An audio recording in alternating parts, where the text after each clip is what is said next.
সুতরাং মাহফুজ সহ অন্তর্বর্তীকালীন সরকারের দায়িত্বে থাকা যারাই দীর্ঘদিন টাকা খেয়েছে, লুটপাট করেছে, তাদেরকে বিচারের মুখোমুখি করা এই সরকারের দায়িত্ব।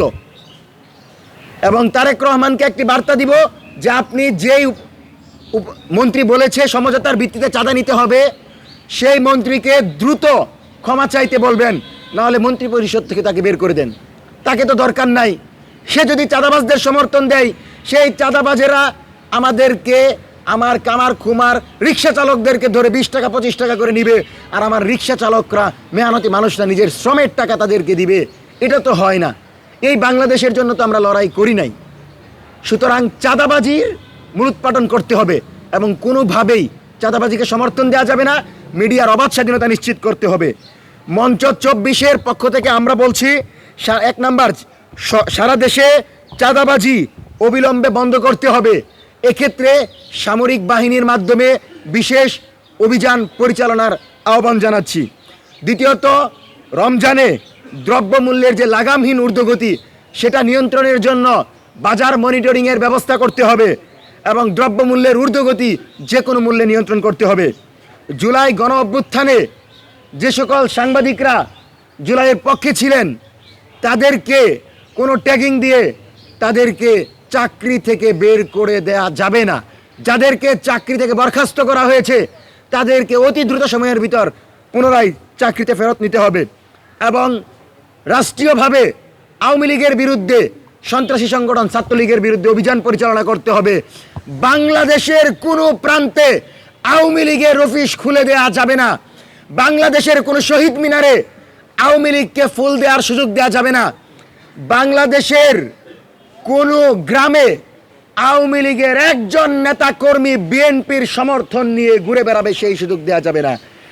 আমরা আপনাদেরকে বলছি, এবং এটা যদি সরকার আমাদেরকে সুযোগ না দেয়, আমাদের বিরুদ্ধে পদক্ষেপ নেয়, তবু আমরা বলছি 26শে মার্চ যদি বাংলাদেশের কোনো প্রান্তে আওয়ামী লীগ বের হওয়ার চেষ্টা করে, বাঁশের লাঠি দিয়ে আমরা তাদেরকে প্রতিহত করব। তখন আপনারা মব দেখাইতে আসবেন না। আমরা মব করি না।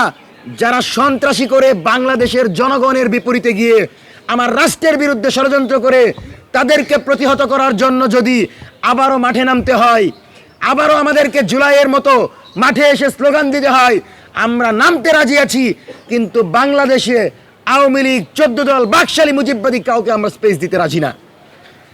চতুর্থত, আইনি প্রক্রিয়ার মাধ্যমে আওয়ামী লীগের বিচার, গুম খুনের বিচার এবং শাপলা পিলখানার তদন্ত কমিশনের যে রিপোর্ট এসেছে, সেই রিপোর্ট অনুসারে বিচার কার্য সমাপ্ত করতে হবে। জনগণকে সাথে নিয়ে আমরা অরাজনৈতিকভাবে প্রেশার গ্রুপ হিসাবে লড়ে যাব।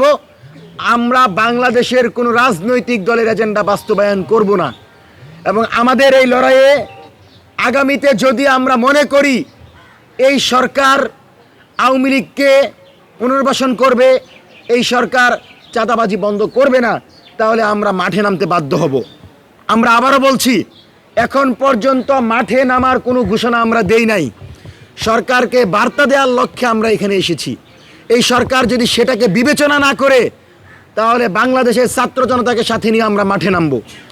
এবং এই পরিস্থিতিতে সরকারের প্রথম এবং প্রধান দায়িত্ব হচ্ছে চাঁদাবাজি বন্ধ করে দ্রব্যমূল্যের ঊর্ধ্বগতি নিয়ন্ত্রণ করা। RS ফাহিম চৌধুরীর মতো যারা এখন প্রকাশ্যে আসছে, আনিস আলমগীরের মতো কুশীলবরা যেন বাংলাদেশে এসে তারেক রহমানের বন্ধু সেজে নতুন বয়ান তৈরি করতে না পারে, সেজন্য তাদের বিরুদ্ধে পদক্ষেপ নেওয়া। মিডিয়ার অবাধ, নিরপেক্ষ এবং মুক্ত স্বাধীনভাবে সংবাদ মাধ্যমে খবর যেন প্রচার করতে পারে, সেটা নিশ্চিত করা এবং জুলাই অভ্যুত্থানের নেতৃত্ব দানকারী সকল সংগঠনের নেতৃবৃন্দের নিরাপত্তা নিশ্চিত করা। এবং আমরা মনে করি এই সরকার বিষয়গুলোকে বিবেচনায় নেবে এবং এই সরকারের এখন পর্যন্ত সকল কার্যক্রমকে ইতিবাচকভাবে দেখছি। মঞ্চ 24-এর আজকের এই সংবাদ সম্মেলনে আপনাদের উপস্থিত হওয়ার জন্য ধন্যবাদ জানিয়ে আমি আমার সংবাদ সম্মেলনের লিখিত বক্তব্য